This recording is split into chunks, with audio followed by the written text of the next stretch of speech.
սիրտը Հիսուս կկանչի Քո սրտիդ վախը անհետ կկոչի Ձմռան սուրբ քամի հեռու կտանի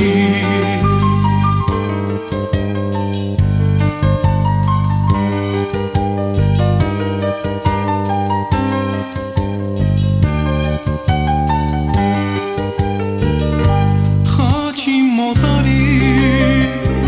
դու Գողգոթայի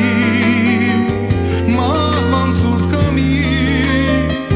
հեռու կփախչի Եվ Աստծո սիրով սիրտդ պարուրած դեպի կապուտակ երկինք կտանի որտեղ մեր կյանքի արևն է բարի Հավատալ Տեր Հիսուսին Հավատալ ճշմարիտ լույսին Գարուն կբացվի ձյունը կհալի Սիրահար սիրտը Հիսուս կկանչի Քո սրտիդ վախը անհետ կկորչի Ձմռան սուրբ քամի հեռու կտանի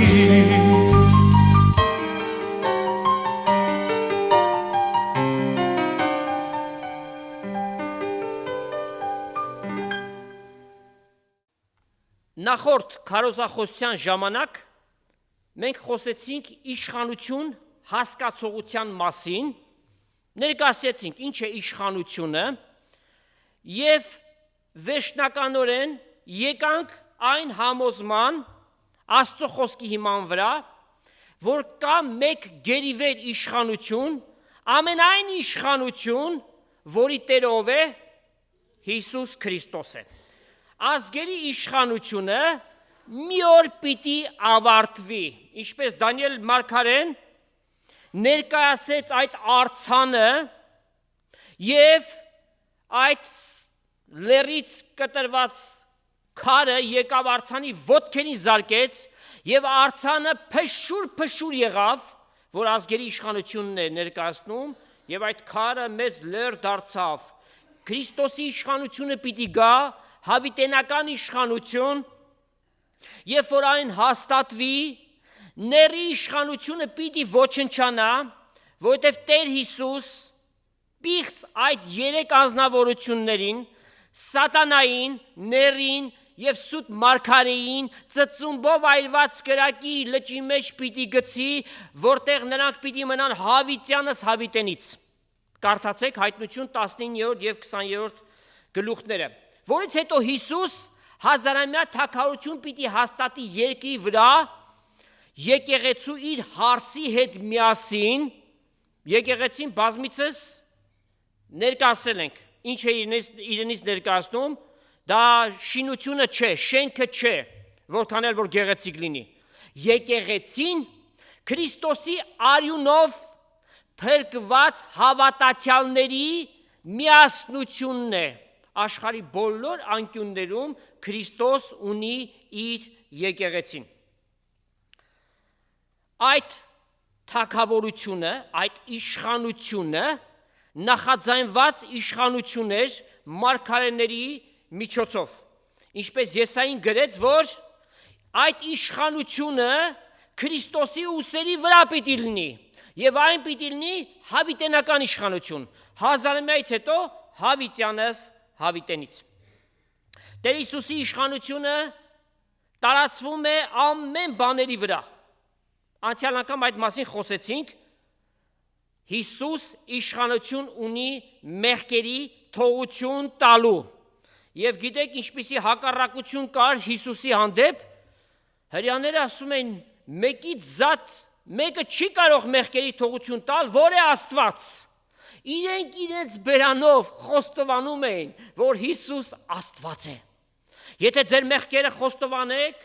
հավատարիմ եւ արդար է նա ձեր մեղքերին թողություն տալու եւ ձեզ ամեն անօրինությունից ազատելու։ Հիսուս միայն ինքը կարող է մեղքերի թողություն հռչակել, որտեվ այդ մեղքերի ջնջվելու համար Քրիստոսի արյունը կա։ Նա իր արյունով երկնավոր հոր մոտ է ներկանում երկնային սրբանի մեջ եւ խնդրում է այդ մեղքերի թողությունը։ Ուրիշ ոչ մեկը չի կարող որևէ անձնավորության մեղքերի թողությունը հռչակել։ Մենք տեսնում ենք, որ մարդիկ ապաշխարում են եւ ասում ենք, ըստ Աստծո խոսքի, Հիսուս քո մեղքերը ներում է, ինքն է որ հռչակում է մեղքերի թողությունը։ Հետևաբար Հիսուս միակն է, որ Հոր Աստծո առջև բարեխոս եւ միջնորդ է։ Խոսեցինք նաեւ, որ Հիսուս բնական տարերքների վրա, բնության վրա իշխանություն ունի։ Երկրի վրա հաստատված բնական օրենքներ կան, որոնք մարդու վրա տարածվում են։ Բայց Հիսուսի վրա դրանք բոլորովին չտարածվեցին։ Օրինակի համար 500 հոգու առջև Հիսուս կամաց երկինք համբարձվեց։ Ուր է երկրի ձգողականության ուժը։ Հիսուսի վրա իշխանություն չունի։ Փոթորկված ծովին Տեր Հիսուս ասաց. «Խաղաղվիր», եւ խաղաղվեց։ Եվ պատկերացրեք, այդ ծովը անգիտակից է։ Հիսուս ջրի վրայից քայլելով իր աշակերտներին ընթառաջ գնաց։ Ուրիշ մեկ իշխանության մասն էլ խոսեցինք, որի համար Տեր Հիսուսին այպանում էին, հրեաները շատ հակառակ էին, ասելով, որ այս մարդը շաբաթ օրը սուրբ չի պահում։ Բայց Տեր Հիսուս հռչակեց Մատթեոս 12:8, որդին մարդո շաբաթի էլ Տերն է։ Ինքը օրենքը պահեց, լրացրեց, հետևաբար Հիսուսին հավատացողները օրենք պահելու պարտականություն չունեն։ Մենք պարտադրված չենք այդ օրենքը պահելու, մեզ համար ամբողջացած է։ Բայց այսօր եւս մարդիկ առաջնորդվում են այդ հին ու տկար ու չքավոր սկզբունքով եւ շաբաթը փորձում են սուրբ պահել եւ հարևանին հրավիրում են, որպեսզի իրենց տան լույսը վառի, վերջում էլ անջատի։ Եթե դա մեղք է, հարևանիդ ինչի ես մեղքի մեջ գցում։ Որդին մարդո շաբաթի էլ Տերն է։ Տեր Հիսուս իշխանություն ունի ապստամբ իշխանությանը կործանելու, որ է սատանայի իշխանությունը, եւ այդ մասին անցյալ անգամ բավական մանրամասնությամբ խոսեցինք։ Այսօր Տեր Հիսուսի շատ ավելի իշխանությունների մասին խոսենք։ Օրինակի համար Տեր Հիսուս դատաստան անելու իշխանություն ունի։ Եվ այդ իշխանությունը նրան տրվեց հոր կողմից, հոր օծությամբ։ Կարդում ենք Հովհաննես ավետարան 5-րդ գլուխ 22-23 համարները նախ կարդանք։ Քանզի հայրը մեկին չի դատում, հապա ամեն դատաստան որդուն է տվել, որպեսզի ամենքը պատվեն որդուն, ինչպես հորը կպատվեն։ Հորը պատվելու համար պետք է որդուն պատվել։ Այդ աղանդավորները, որ այսօր մերժում են Քրիստոսի աստվածությունը, Քրիստոսին անարգում են, հետևաբար նրանք հորն էլ չեն պատվում, որքան էլ իրենց բերանը առնեն այդ անունը Եհովա եւ այստեղ այնտեղ, ամեն 4 խոսքից մեկը Եհովա է, դա ավելի անարգություն են բերում։ Նա որ որդուն չի պատվում, նրան ղրկող հորն էլ չի պատվում։ 27 համարը եւ դատաստան անելու իշխանություն տվեց նրան, քանզի նա որդին մարդո է։ 30-ն էլ կարդանք. Ես ինքս ինձանից բան մը չեմ անում, Ինչպես կլսեմ, այնպես կդատեմ, եւ իմ դատաստանս արդար է, վասնզի ես իմ կամքս չեմ փնտրում, հապա նրա կամքը, որ ինձ ղրկեց, Հիսուս վկայեց, որ եկավ հոր կամքը անելու, պաշտոնի մեջ որպես որդի, որպես փրկիչ, հոր կամքը կատարեց, լրացրեց։ Բայց ինքը երրորդության մեկ անձնավորությունն է, հորը հավասար եւ Սուրբ Հոգուն հավասար, ինքն էլ Աստված է։ Հովանու 9:39-ում կարդում ենք, Հիսուս ասաց. Ես դատաստանի համար եկա այս աշխարհ, որպիսի չտեսնողները տեսնեն եւ տեսնողները կուրանան։ Առաջին հայացքից թվում է ինչպես թե։ Այո, բոլոր նրանք, ովքեր որ հասկանում են, որ հոգևոր կուրության մեջ են եւ դիմում են լույսի աղբյուրին, Քրիստոսին, լուսավորվում են, նրանց հոգևոր աչքերը բացվում է եւ ճանաչում են, թե ով է Աստված։ Բայց նրանք, ովքեր որ կարծում են, լուսավորված են, ամեն բան գիտեն, նրանք իրենց կուրության մեջ էլ մնում են։ Հիսուս արդարների համար չեկավ։ Նրանց, ովքեր որ իրենց արդարացնում են, այլ Հիսուս եկավ մեղավորների համար։ Հիսուս առողջների համար չեկավ, այլ հիվանդների համար, նրանք ովքեր որ հասկանում են, որ հոգևոր հիվանդության մեջ են, Քրիստոսի մեծ բժշկապետի պետքությունը ունեն։ Ուրեմն որդին մարդո եկավ եւ նրան տրվեց դատաստան անելու իշխանություն, բայց եկեք ու տեսեք, որ մի համար կա Հովանու 3 գլուխ եւ 17 համարը։ Վասնզի Աստված իր որդուն չղրկեց աշխարհ, որպիսի աշխարհը դատի, հապա որպիսի աշխարհը նրանով փրկվի։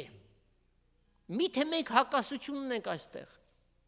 Հայրը օծեց որդուն, դատաստան անելու իշխանություն տվեց, եւ այստեղ գրված է, որ որդին մարդո չեկավ դատաստան անելու։ Ինչպես հասկանանք։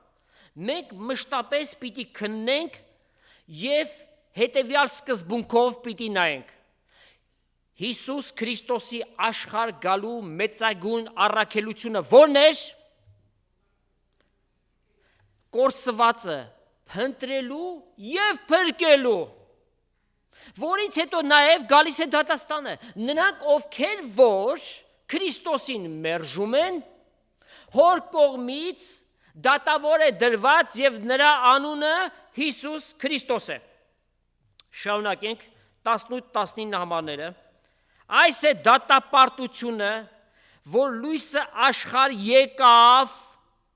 այս լույսը անձնավորությունն է, Քրիստոս է։ Եվ մարդիկ խավարը լույսից ավելի սիրեցին։ Ինչ այդ խավարը, մութ տեղերը։ Խավարը սատանան է։ Մարդիկ իրենց ընտրության մեջ սատանային ընտրեցին, կամավ թե ակամա, իմանալով կամ չիմանալով, քանզի իրենց գործերը չար էին։ Վասնզի ամեն ով որ չարը կգործե կամ չարը կընդունե, նա լույսին կատե եւ լույսի մոտ չի գար, որպեսզի իր գործերը չհանդիմանվեն։ Այդպես է։ Քրիստոսին եկող մեկը պիտի խոստովանի, որ ինքը մեղավոր է, չէ՞։ Բայց մարդիկ նախընտրում են խավարը, խավարի մեջ մնան, իրենց գործերը չարեն։ Խոստովանությունը մարդուց պահանջում է քաջություն։ Եվ պիտի ասենք, նրանք ովքեր Քրիստոսին չեն գալիս, թուլամորթներ են, վախկոտներ են, որոնք վախենում են իրենց մեղքերը խոստովանելուց։ Հիսուս ում պիտի դատի, միայն չհավատացողներին։ Քննենք եւ կարդանք Հուդա 15-րդ համարը։ Ջուդ, գիտեք, 1 գլուխ է, ահա Տերը իր բյուրավոր սուրբերով եկավ ամենքին դատաստան անելու ու բոլոր ամբարիշտներին հանդիմանելու իրենց արած բոլոր ամբարիշտ գործերի համար եւ այն բոլոր խիստ խոսքերի համար, որոնք ամբարիշտ մեղավորները նրա դեմ խոսեցին։ Ոչ միայն Քրիստոսին մերժում են, նրա դեմ էլ խոսում են։ Այ ողորմելիներ, դու գիտեք ում դեմ եք խոսում։ Նրա դեմ, որ մի օր ձեզ պիտի դատի, եւ դուք պատիծակերը պիտի փնտրեք ու չեք գտնելու, որպիսի փրկվեք, չեք փրկվելու։ Դատաստան պիտի լինի, եւ այդ դատաստանը սարսափելի պիտի լինի։ Դատաստանի չափը, ինչով պիտի չափվի դատաստանը։ Արդյոք կատարած այս մեղքերով մեկ բանով պիտի չափվի։ Քրիստոսը մերժելու համար։ Մեկ մեղք կա, որ չի ներվում։ Սուրբ Հոգու դեմ եղած հայությունը։ Սուրբ Հոգին եկավ մեկ առաքելությամբ Քրիստոսը ներկայացնելու համար։ Նրանք, ովքեր որ Քրիստոսին մերժում են, Սուրբ Հոգու դեմ հայություն են անում, եւ ահա սրա համար է, որ դատաստան պիտի լինի, դրան գումարած չար գործերի արդարացի հատուցումը։ Ինչ եք կարծում։ Երկու մեղավորներ Աստծո դատաստանին կանգնեցին, դատվեցին։ Նույն չափաբաժինը պիտի ստանան։ Նրանց գործերի հիման վրա էլ այդ տանջանքի չափը պիտի լինի։ Մեկ օրինավոր մարդ էր, բայց իրեն իմաստուն կարծեց, Քրիստոսի պետքությունն էլ չուներ, այս աշխարհից գնաց։ Մյուսը հանցագործ էր, մարդասպան էր, գողավազակ էր, անշուշտ որ երկրորդը իր կատարածի արդարացի հատուցումը նաև պիտի կրի տանջանքի միջոցով։ Տեր Հիսուս ասաց. իմ դատաստաններս արդար ու ճշմարիտ են։ Եվ երկրի վրա ինքը արդարությամբ դատեց։ Եվ մարդկանց էլ ասաց, որ արդար դատաստան տեսեք, բայց ձեր կատարածը անարդար է։ Անշուշտ մենք այս երկրի վրա տեսնում ենք, որքան անարդարություններ կա։ Այդ դատական համակարգերը, որ կան, որքան սխալ դատական որոշումներ են ընդունում։ Անմեղ մարդիկ կան, որ բանտերում են գտնվում, եւ մարդիկ, ովքեր մեծ հանցանքներ են գործել, բայց ճարպկությամբ իրենց փաստաբանների միջոցով սղոսկեցին եւ դուրս պրծան։ Բայց Աստծո դատաստանից ճողոպրել չկա։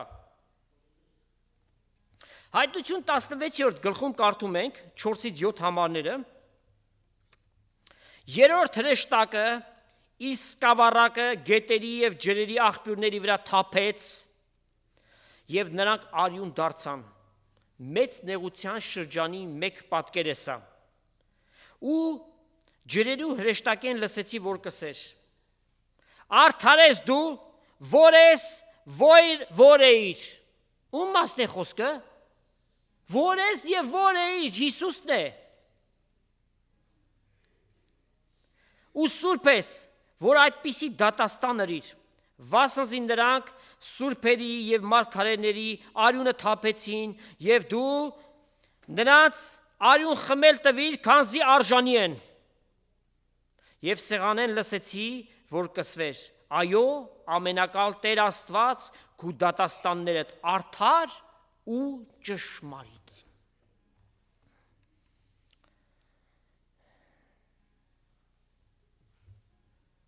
Ով հայորդի,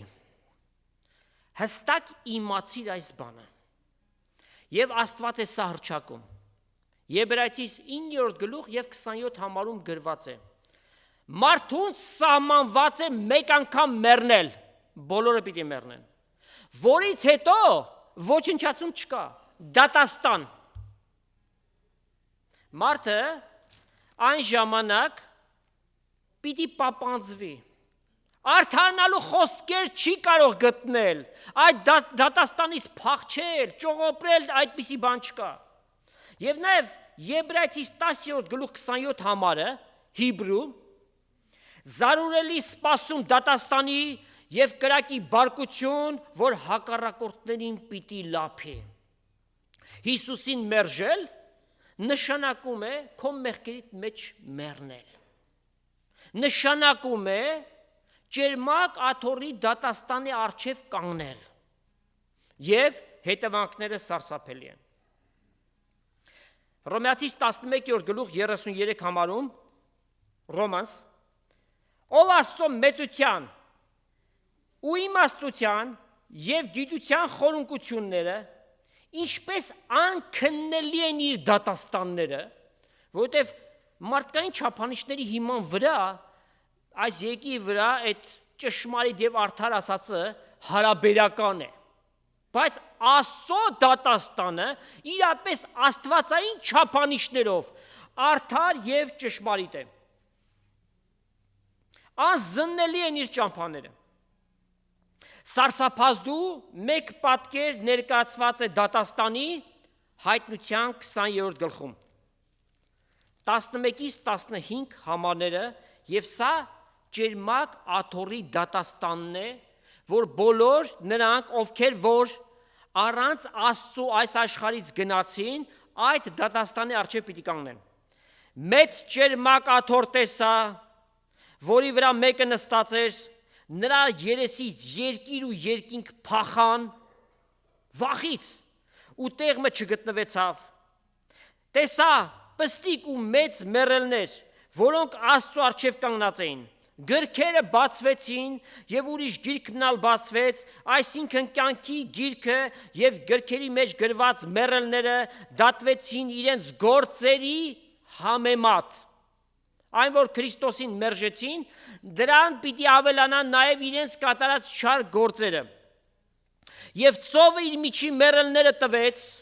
որովհետև մարդիկ եղան, որ ծովի մեջ խեղդվեցին, կամ ասենք նավը սուզվեց, եւ այդպես նրանք այնտեղ մեռան։ Ամեն մեկ իր գործերի համեմատ դատվեց, եւ մահը ու դժոխքը կրակի լճի մեջ գցվեցին, կրակի լիճը վերջնական տեղն է։ Սա է երկրորդ մահը, եւ ով որ կյանքի գրքի մեջ գրված չգտնվեց, կրակի լճի մեջ գցվեց։ Սարսափելի բան է սա։ Եվ այստեղ ոչ մի խորհրդապատկեր, ոչ մի ալեգորիա, ոչ մի փոխաբերական իմաստ, ինչ որ գրված է հենց այդպես, as is եղածով, առանց սրա մեջ ալեգորիա փնտրելու, որովհետև Աստծո խոսքը խիստ հստակ է։ Ծծումբի կրակի լիճ, ծծումբով բորբոքվող կրակի լիճ։ Սա դատաստանի վերջնական տեղն է,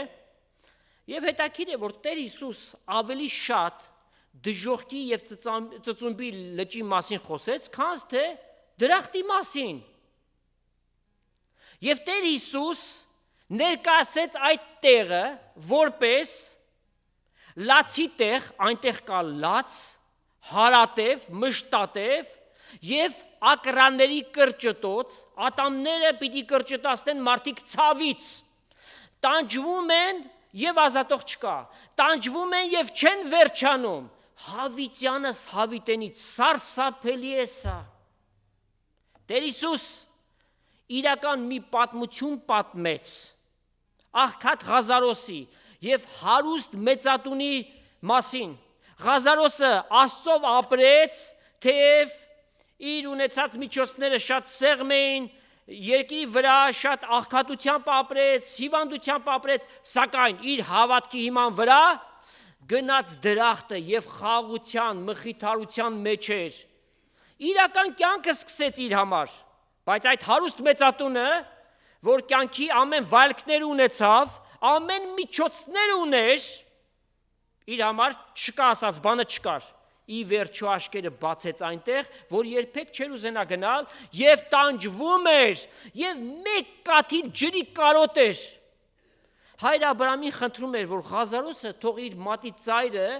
ջրով թաթախի բերի շրթունքներից դպցնի։ Կարծում էր, որ Ղազարոսը երկրի վրա որ ծառա էր, այնտեղ էլ իրեն ծառայություն պիտի անի, եւ այդ մեկ կաթիլն էլ նրան չտրվեց։ Հիսուսին Տեր եւ փրկիչ չունես, մտածիր, լավ մտածիր, քո տեղդ էլ այնտեղ է։ Բայց եթե ապաշխարես, Տեր Հիսուսին կյանքիդ մեջ ընդունես, կազատվես այդ սարսափելի տեղից։ Եվ ընդհակառակը այնպիսի մի տեղ կգնաս ու հավիտենականություն կանցկացնես, որ Աստծո ներկայության մեջ է եւ հրաշալիքների մեջ է, այն ինչ որ Աստված իր խոսքի միջոցով մեզ ներկայացնում է։ Հավատացյալները, սիրելիներ, այս դատաստանից ազատագրված են, սակայն հավատացյալներին սպասում է մի շատ լուրջ եւ կարեւոր քննություն։ Բոլոր հավատացյալները վերստին ծնունդ ունեցող, այդպես մենք գիտենք ճշմարիտ հավատացյալին, հափշտակության ժամանակ օդում պիտի կանգնեն Քրիստոսի ատյանի առջև։ Եվ մի մտածեք, որ Հիսուս սիրո Աստված է, մեզ շատ սիրում է, մեզ ամեն բան էլ ներում է։ Մտածենք, որ ատյանին Քրիստոս որպես դատավոր պիտի լինի, արդար դատավոր։ Կարդանք Երկրորդ Կորինթացիս 5-րդ գլուխ եւ 10 համարը հետեւյալն է. Վասնզի պետք է որ ամենքս էլ Քրիստոսի ատյանի առջև ներկանանք, որպեսզի ամեն մեկը իր մարմնով արածների փոխարեն առնե, ինչ որ գործել է, թե բարին եւ թե չարը, բայց չէ որ հավատացյալներն են, սրանք փրկվածներն են, այո, պիտի գործերի քննություն լինի, չխոստովանված մեղքերը պիտի քննվեն, թաքնված մեղքերը այնտեղ վեր պիտի ելնե, եւ մի մտածի երբեք էլ, որ այս կամ այն բանը, որ թաքնված պահեցիր, այդպես գնաց։ Եթե Քրիստոսի առջև նրանք չխոստովանվեցին, ատյանի առջև խոստովանություն պիտի լինի։ Այո, գործերի քննությունը փրկվելու կամ կորցվելու համար չէ։ Սա փրկվածների համար գործերի քննություն է։ Բայց այն պիտի լինի շատ լուրջ, հետևաբար մեր հոգևոր կյանքը կարգի դնենք։ Մեր գործերը Քրիստոսով թող լինեն։ Մեղքի դեմ պայքարենք եւ երբեք մեր սրտերի անկյունում չպահենք որևէ մեղք։ Տիրոջ առջև խոստովանենք։ Հռոմեացիս 14:12 Մեզանից ամեն մեկը Աստծուն հաշիվ պիտի տա իր անձի համար։ Հասկանանք ապրած կյանքի համար։ Ուրեմն ապաշխարության օրվանից միջև Քրիստոսի հետ միանալը այդ ժամանակաշրջանի համար մենք Քրիստոսի ատյանի առջև պետք է որ կանգնենք եւ պատասխան տանք։ Ուրեմն հայրը ինչու օծեց որդուն դատաստան անելու իշխանությամբ, որպիսի բոլորը որդուն պատվեն։ Որովհետև համայն մարդկության համար Հիսուս իր արյունը թափեց։ Այդ արյան պատասխանը պիտի տան մարդիկ։ Երբ որ մեկը Քրիստոսին մերժում է, նշանակում է Քրիստոսի սուրբ եւ անարատ արյունը ոտնակոխ է անում։ Այս դատաստանի բաժինը ավարտենք ոչ պակաս զարհուրելի եւս մեկ համարով, որ Աստծո հրեշտակը որպես պատգամ բերեց, Հայտնություն 14-րդ գլուխ եւ 7 համարը։ Աստծուց վախեցեք ու փառք տվեք նրան, վասնզի նրա դատաստանի ժամը հասավ։ Չերմակ աթոռի դատաստանն է սա, եւ գրված է, որ սարսափելի բան է կենթանի Աստծո ձեռքը ընկնելը, Աստված մաշող կրակ է։ Այլ երկրպագություն արեք նրան, որ ստեղծեց երկինքն ու երկիրը, ծովը եւ նրա բոլոր աղբյուրները։ Անարգում եք Տիրոջը, դատաստանի պիտի կանգնեք, բայց եթե նրան գաք եւ երկրպագեք, այդ դատաստանից կազատվեք։ Տեր Հիսուսի ունեցած եւս մեկ զորավոր իշխանության մասին խոսենք։ Հովանու 10-րդ գլուխ 17-18 համարները նախ կարդանք։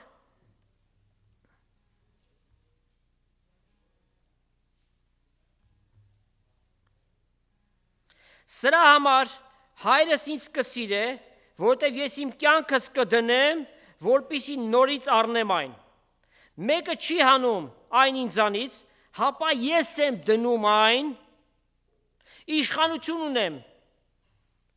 իմ կյանքս դնելու և իշխանություն ունեմ այն նորից առնելու, այս պատվերը իմ հորից ստացա։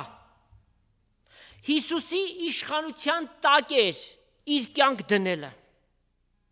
Այդ մասին քիչ հետո, հիմա կարդանք 19-21 համարները։ Նորից պառակտում եղավ հրեաների մեջ այս խոսքերի համեմատ։ Նրանցից շատերը ասում են. «Դև կա նրա ներսիդին ու խենթացած է։ Ինչու ատոր մտիկ կնեք»։ Ուրիշները կսեին. «Այս խոսքերը դիվահարի խոսքեր են։ Միթե դևը կրնա կույրերու աչքերը բանալ»։ Ուրեմն պառակտություն նրանց մեջ եղավ, անշուշտ որ մի մեծ հոծ խումբ հակառակված են այն բանի վրա, ով է այս մարդը, որ ասում է իմ կյանքս կարող եմ դնել, ետ առնել, ես իշխանություն ունեմ իմ կյանքիս վրա։ Ընդհանրապես, շնչավոր անհավատ մարդկանց համար մեռելների հարությունը ինչ է։ Հիմարություն է։ Իրենք դատում են, տրամաբանում են իրենց աչքի տեսածի համեմատ։ Տեսան, մարդը մեռավ, դրեցին դագաղի մեջ, իջեցին փոսի մեջ, վրան հաստ հողի շերտով փակեցին, լավ էլ սեղմում են, չէ՞, փակեցին։ Էլ ինչ մեռելների հարություն, վերջացավ, մարդը այնտեղ է։ Բայց Աստված ասում է, ով անմիտներ, խղճուկներ, դուք չգիտեք այս կարևոր ճշմարտությունը, այս կյանքի միակ կարևոր ճշմարտությունը, որ ճանաչեք, որ միայն մարմին չեք դուք, ձեր մեջ անմա հոգի կա և ձեր անձը հավիտյան պիտի մնա։ Այն ակնթարթին, երբ որ մարդը մեռնում է, իր անձը և հոգին մարմնից դուրս են գալիս։ Մարդու համար դա աննկատ է, բայց Աստծո ճշմարտությանը մենք կրտնելով, հավատալով, վստահելով, հաստատ գիտենք, որ այդպես է։ Պողոս առաքյալը գնացել էր Աթենք, այդ փիլիսոփաների քաղաքը։ Այնտեղի բնակիչները հունական փիլիսոփայության ազդեցության տակ էին։ Հարբած էին այդ փիլիսոփայությամբ, նոր մտքեր, միայն նոր մտքեր։ Պողոս առաքյալ իրենց տարավ այդ նոր միտքը, որ մեռելների հարություն կա, սակայն մարդու միտքը անկարող է տրամաբանությամբ հասկանալ մեռելների հարությունը։ Սա միայն հավատքով կարող է լինել, և Աստծո հոգին է, որ այս ճշմարտությունը բացում է։ Եվ ծիծաղեցին Պողոս առաքյալի վրա, ասելով, որ քեզ ուրիշ անգամ կլսենք, որտև այն ինչ որ Պողոս առաքյալն ներկայացնում էր, նրանց տրամաբանությունից վեր էր։ Հարության փաստացի ապացույցը Տեր Հիսուսի օրինակն է։ Խաչից իջեցրին նրան, Հովսեփ Արիամատացի անունով մեկը գնաց Պիղատոսին և խնդրեց նրա Հիսուսի մարմինը։ Նրան ընկերացավ Նիկոդեմոսը, 100 լիտր ինչ բերեց զմուրս, Տեր Հիսուսին պատանքներով փաթաթեցին, դրեցին գերեզմանը, և քահանապետները մեծ աղմուկ էին բարձրացրել, ասելով, որ չլինի, որ գիշերով աշակերտները գան գողանան մարմինը, հետո ասեն մեռելներից հարություն առավ, հետևաբար դիմեցին հռոմեացի զինվորներին, նրանք էլ հրամանը առնելով մեծ քարով այդ գերեզմանի դուռը փակեցին և հռոմեական կայսրի կնիքով կնքվեց այդ դուռը, որ միայն կարող է այդ կնիքը վերցվել նորից հռոմեական կայսրի հրամանով։ Բայց ինչ էլ որ լինի, ինչ դուռ էլ փակվի, ինչ էլ որ լինի, Հիսուս երրորդ օրը մեռելներից փառքով հարություն առավ և հավիտյանս հավիտենից կենդանի է, մահը նրա վրա իշխանություն չունի։ Հիսուս հետևյալը հռչակեց, երբ որ գնացել էր իր բարեկամ Ղազարոսին հարություն տալու, Սա Հովանու 11-րդ գլուխն է, 25-26 համարները։ Ես եմ հարությունը և կյանքը։ Տեր Հիսուս հաստատ մեզ մի խոստում տվեց. նա որ ինձ հավատա, հավիտենական կյանք ունի։ Ուրիշ մեկ խոստում էլ տվեց, 26 համարն է, նա որ կենդանի է և ինձ հավատում է, հավիտյան չի մեռնելու, սա էլ բոլոր նրանց համար, ովքեր որ մեկ ակնթարթի մեջ պիտի հափշտակվեն երկինք գնալու համար։ Սա մեր երջանիկ հույսն է, մենք անհամբերությամբ սպասում ենք այդ պահին, երբ որ փողը պիտի հնչվի, մեռելները հարություն պիտի առնեն առանց ապականության և մենք էլ պիտի փոխվենք հավիտյան Տիրոջ հետ լինելու։ Հարցում հետևյալն է. դու այս ճշմարտությանը հավատում ես։ Եթե հավատում ես, երանելի ես։ Եթե չես հավատում, ահավոր վիճակի մեջ ես գտնում։ Դատաստանի ենթակա ես։ Դա նշանակում է, որ դու Աստծո թագավորությունից դուրս պիտի մնաս, թագավորությունից դուրս մի ուրիշ տեղ էլ կա, դա խավարի տեղ է։ Մի տեղ, որտեղ կրակը չի հանգչում հավիտյանս հավիտենից։ Ուզում ես այնտեղ գնաս։ Վստահ եմ, որ չես ուզում։ Ուրեմն Տեր Հիսուսին արի, ապաշխարի նրան, որպես Տեր և Փրկիչ ընդունի քո կյանքիդ մեջ։ Հիսուս ասաց. ես իշխանություն ունեմ իմ կյանքս դնելու և իշխանություն ունեմ այն ետ առնելու, հորից տրվեց այս իշխանությունը նրան։ Ոմանց համար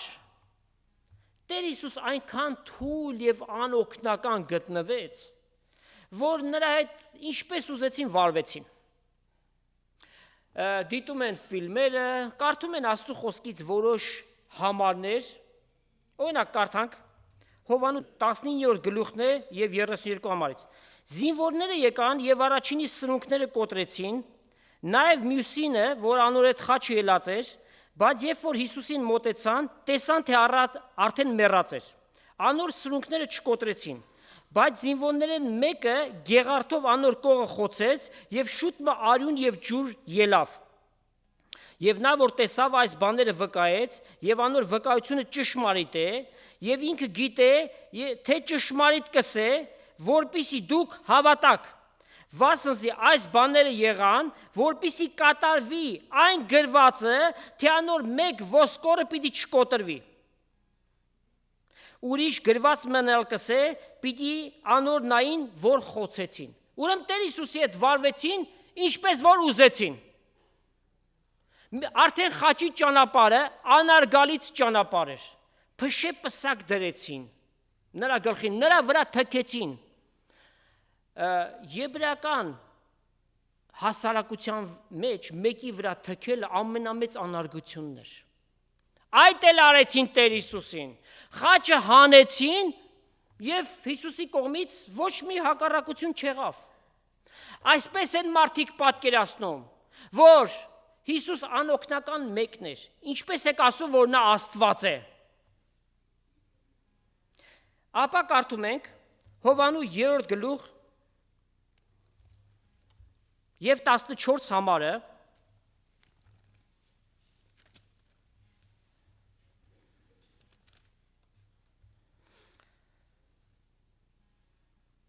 ինչպես Մովսես անապատի մեջ օձը բարձրացրեց, այնպես էլ պետք էր, որ որդին մարդով բարձրանա, որպեսզի ով որ նրան հավատա չկորսվի, այլ հավիտենական կյանք ունենա։ Գրվածը իրականացավ։ Մովսես այդ օձը բարձրացրեց անապատի մեջ, մարդիկ հավատքով այդ օձին են նայում, երբ որ օձերից խայթվում էին, և այդ խայթոցը նրանց վրա իշխանություն չուներ։ Հիսուս էլ այդպես պիտի բարձրանար, խաչից հետո հարություն պիտի առներ, որպեսզի ով որ նրան հավատար, չկորսվեր, այլ հավիտենական կյանք ունենար և ունենա ներկայիս էլ։ Երբ որ Տեր Հիսուսին եկան ձերբակալելու, Հուդայի գլխավորությամբ էր սա, Պետրոս վերցրեց սուրը և քահանապետի ծառայի ականջը կտրեց։ Տեր Հիսուս ասաց. սուրը տեղը դիր։ Կարծում ես հիմա չեմ կարող հորը խնդրել, եւ 12 հրեշտակների գնդեր նա ուղարկի, որպեսզի ինձ հետ այդպես չվարվեն, բայց ինչպես գրվածները պիտի կատարվեն։ Ուրեմն պիտի այդ ամենը տեղի ունենային, ինչպես Եսայի 53-րդ գլուխը իրականություն պիտի դառնար, որի մեջ մի քանի համարներ կարդանք։ 2-ից 5 համարները կարդում ենք։ Քանզի նա, այսինքն Քրիստոս, անոր առջև մատաղատունկի պես ու ծարավոտ երկրեն ելող արմատի պես բուսավ, նա կերպարանք կամ վայելչություն չուներ, որպեսի նրան նայեինք, ոչ էլ այնպիսի երևույթ մը, որպեսի անկե ախորժեինք, այնքան իր երեսը եւ մարմինը անարգված էր։ Նա մարդոց մե անարգվեցավ եւ երեսը ձգվեցավ, վշտերի տեր ու ցավերի տեղյակ եղավ, անկե երես դարձնելու մարդու պես եղավ, անարգվեցավ ու նրան չհարգեցինք, իրավսնե նա մեր ցավերը վերցրեց ու մեր վիշտերը իր վրա առավ, մենք նրան վիրավորված, Աստծուց զարնված ու չարիքի հանդիպած սեպեցինք, բայց նա մեր մեղքերի համար վիրավորվեցավ եւ մեր անօրությունների համար ծեծվեց, մեր խաղաղության պատիժը նրա վրա եղավ եւ նրա վերքերով մենք բժշկվեցինք։ Ինչպես այս խոսքերը պիտի իրականանային, եթե Հիսուս կամավոր այդ մահվան խաչը հանձը չառներ։ Ինչպես Սաղմոս 22-ը պիտի իրականանար, որի մեջ գրված էր Տեր Հիսուսի մատնության մասին, խաչելության մասին, անգամ գրված է, որ իր պատմուճանի վրա վիճակ պիտի գցեն։ Հիսուսի անսահման իշխանության մեջ նաև իր կյանքը դնել եւ ետ առնել։ Մահը նրա վրա իշխանություն չունի, մենք էլ Հիսուսին հավատալով մահվանից կյանք ենք անցած փառք Տիրոջ։ Հարություն պիտի առնենք հավիտենական կյանքի համար, սա վստահ է, 100%-ով է։ Իսկ անհավատ մարդիկ, նրանց համար հարություն կա թե չէ։ Կա թե չէ։ Պարզում է կա, նրանց համար էլ հարություն կա, ահա պիտի կարդամ ձեզ 2 համարներ, սխալ հասկացված եւ սխալ մեկնաբանվող համարներ են սրանք, Հովանու 5-րդ գլուխ 28-29 համարները։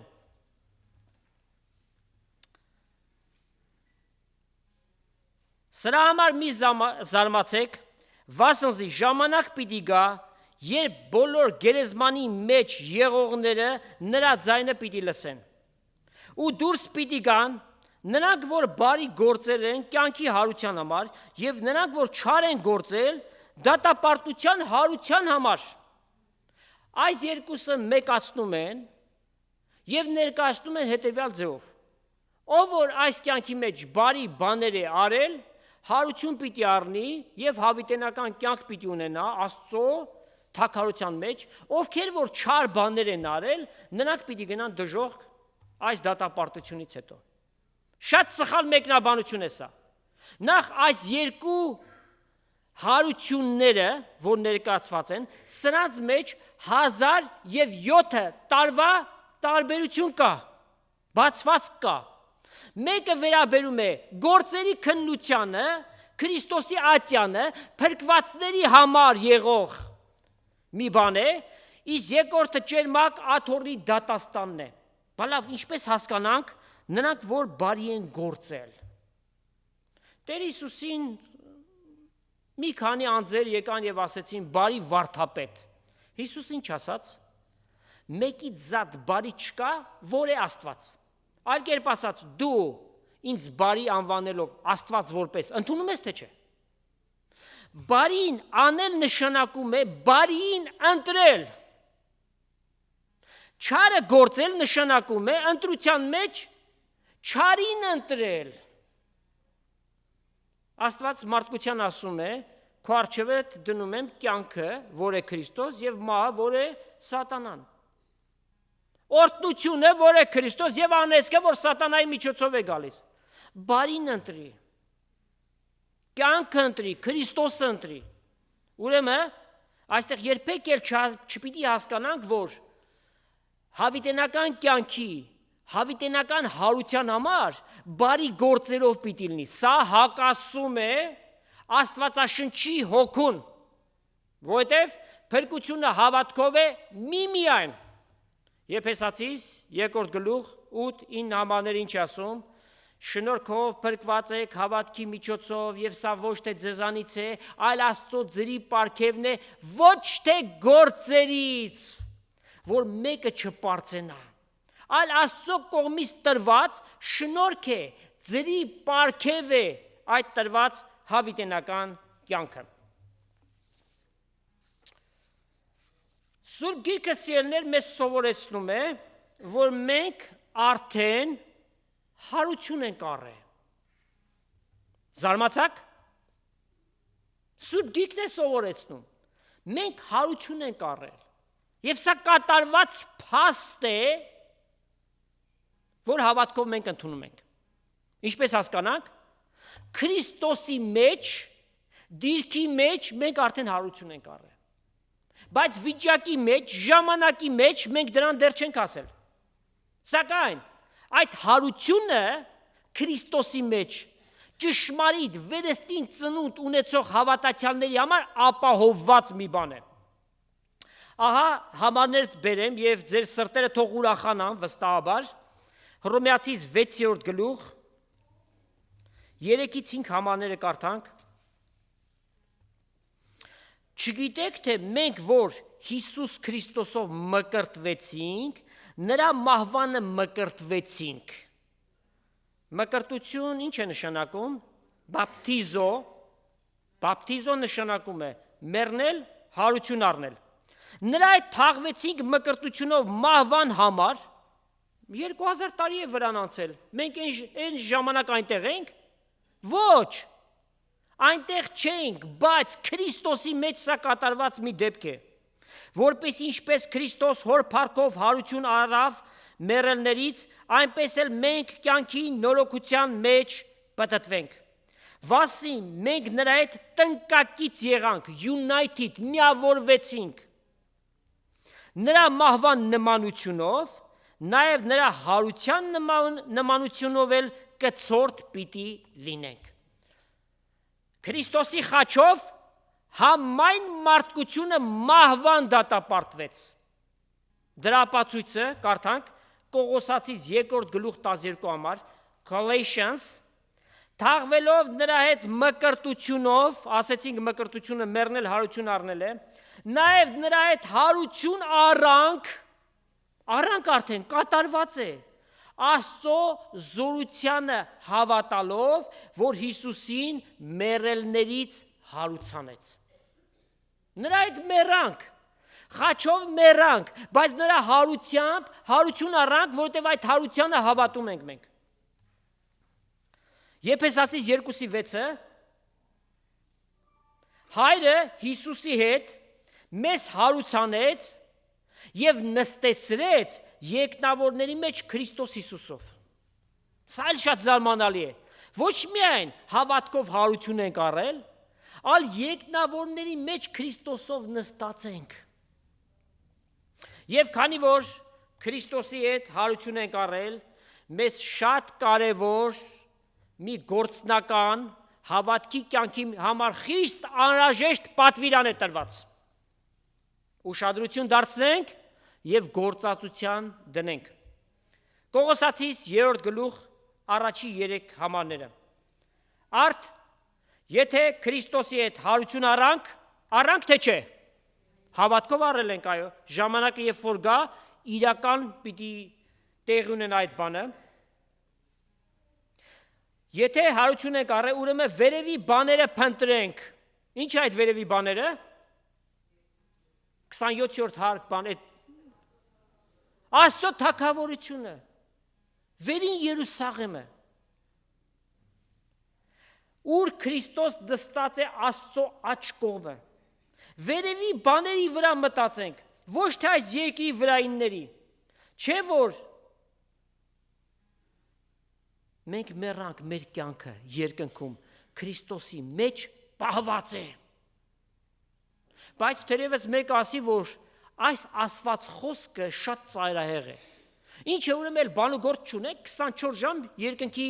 մասին մտածենք։ Ինչպես սա պիտի հասկանանք այս խոսքը։ Այո, մենք մեր բնականոն կյանք ունենք, որի մեջ շատ բաներ է ընդգրկվում, մեր ընտանիքը, մեր աշխատանքը, մեր կենցաղը, ամեն բաներ։ Սակայն իմանանք հետևյալը. մտածել նշանակում է կենտրոնանալ։ Մի կենտրոնացիր այս կյանքի վրա, որ անցողիկ է, ժամանակավոր է, ունայն է, այս աշխարհի կերպարանքը կանցնի, բայց կենտրոնացիր այն բանի վրա, որ պիտի գա եւ հավիտյան պիտի մնա։ Ուրեմն երկնայինի վրա մտածենք։ Սա նշանակում է նաեւ մեզ պատրաստենք, որ այս կյանքից պիտի դուրս գանք։ Մայից վախում ես։ Վախում ես մայից։ Բայց Տեր Հիսուսի տրված խոստումը որ ով որ ինձ հավատա, թեև մեռնի, պիտի ապրի։ Բայց Տեր Հիսուսի ունեցած իշխանությունը հարություն տալու, չես վստահում նրան։ Հիսուսի ասած խոսքը 100%-ով է։ Հավատում ես Հիսուսին, հարություն պիտի առնես հավիտենական կյանքի համար։ Կողոսացիս 3 գլուխ եւ 3 համար։ Դուք մեռաք, երբ կենթանի ենք, քայլում ենք, շնչում ենք, խոսում ենք։ Դուք մեռաք 2000 տարի առաջ Քրիստոսի խաչով։ Եվ ձեր կյանքը պահված է Աստծո մոտ Քրիստոսի մեջ։ Երբ որ ձեր կյանքը Քրիստոս հայտնվի։ Հիսուս մեր կյանքն է սիրելիներ։ Իրեն շատ սիրենք, ամեն բանից առավել, ամեն անձից առավել, քու սիրելիներից հետ առավել Քրիստոսին սիրի, որովհետև նա մեր կյանքն է։ Երբ որ ինքը գա, այդ կյանքը պիտի հայտնվի եւ ասում է դուք էլ նրա հետ փառքով պիտի հայտնվեք։ Սա մեր երջանիկ հույսն է եւ մենք ամեն ատեն աղոթ կանենք, մեր երկնավոր հորը խնդրենք ասելով որ սիրելի երկնավոր հայր,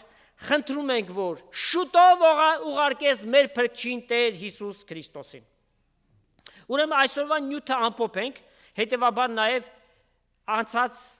երկու քարոզախոսությունները, որ Տեր Հիսուսի իշխանությունը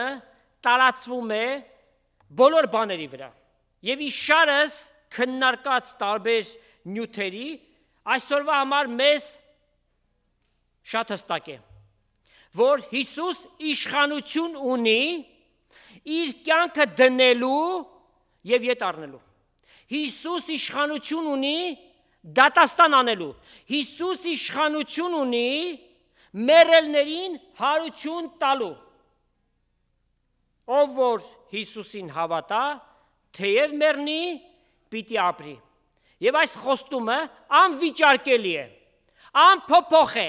հավիտենական է, վստահենք այս խոստումին։ Տեր օրհնի իր խոսքը եւ ձեզ բոլորիդ ամեն։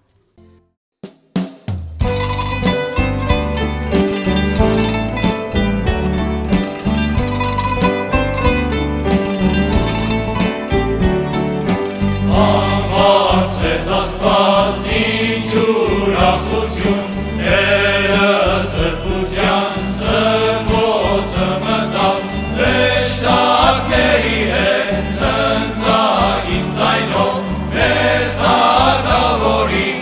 օրհնություն եղավ։ Ազգերդ բոլոր դուք ծափծարգեք, ծնծության ձայնով Աստծուն աղաղակենք, Սամոս երգենք, մեր Աստծուն Սամոս երգենք, Սամոս երգենք, արքային Սամոս երգենք։ Բոլոր երկրի վրա թագավորն Աստված է, Սամոս երգենք նա, երգենք, ազգերի վրա Աստված է թագավորը, Աստվածի սուրբ գահին է բացել։